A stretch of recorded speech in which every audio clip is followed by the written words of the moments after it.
குருவென்று வாணிமலையில் சிவ குருவென்று திரு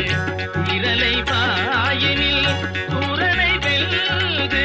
தேமதுர மொழியாய்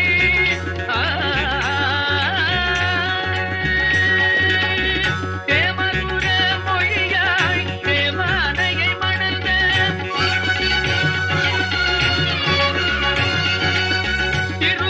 திருப்பரம்பூரில் தெரிதனம் தந்த அந்த ஓராறு முகமும் ஈராறு கரமும் தீராத வினை தன்னை தீர்க்கும்